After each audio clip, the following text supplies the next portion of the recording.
السلام عليكم ورحمة الله وبركاته. حبيب قلبي، عاملين ايه؟ يا رب تكونوا بخير وبسعادة وراحة بال. نبدأ روتيننا النهاردة ونسلم بالله ونصلي على رسول الله عليه أفضل الصلاة والسلام. يا سيدي يا حبيبي يا رسول الله. وكمان حابة أشكر طبعا اخواتي اللي بيدعموني على الفيديوهات. ربنا يسعدكم ويكبر بخاطركم ويفرح قلبكم يا رب ويسهل لكم الحال.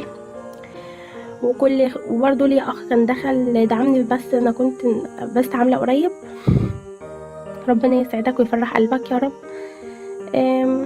وكمان حتى اخواتي اللي كانوا بيدعموني زمان، ربنا يسعدهم يا رب ويفرح قلبهم يا رب ويسهل لهم الحال. بتمنى لهم كل خير، والله العظيم بتمنى كل الخير. ربنا يسعدكم يا رب.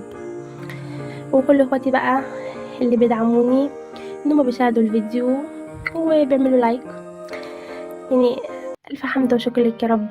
حب الناس حلو قوي يا جماعه، والله حب الناس لبعضها كده حاجه جميله، واللي بيتمنى الخير لبعضه دي حاجه حلوه قوي قوي.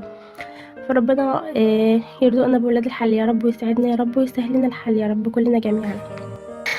عاملين ايه بقى يا اخواتي؟ عاملين ايه؟ وحشتوني والله، وحشتوني والله، بقالي يومين ما نزلتش روتين جد والله، وحشتوني.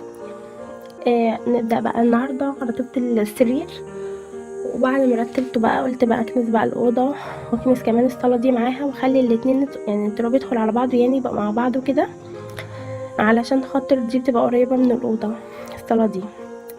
الصاله التانية بقى، الصاله التانية ديت يا لهوي، عشان احنا في الدور الارضي فيها رطوبه رهيبه. يعني الصيف ارحم شويه يا جماعه، والله ارحم بجد.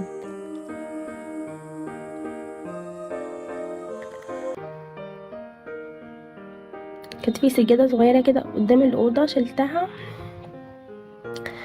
علشان خاطر اعرف اوصل التراب للاوضه، وكان استبع مع بعض كده.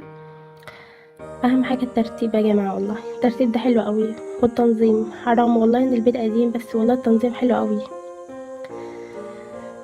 انا بقى ايه عامله لكم النهارده بقى ايه في الغدا؟ دخلكم الغدا النهارده معايا في الروتين. قلت ما احرمكمش من الروتين، بقى فيه لازم يبقى فيه اكل يا جماعه، عشان الاكل بيدفي في الشتاء اللي احنا فيه ده.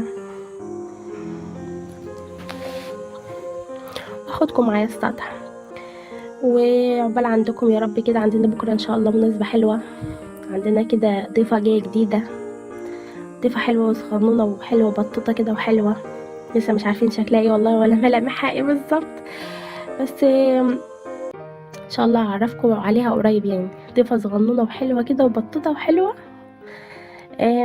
ربنا يتمم لها على خير، بس مرات اخويا باذن الله، وربنا يتمم لها على خير، تقوم بالف سلامه.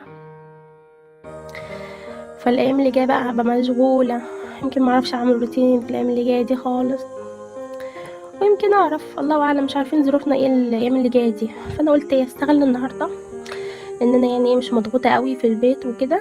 قلت ما اعمل معاكم بقى روتين علشان خاطر ما تنسونيش.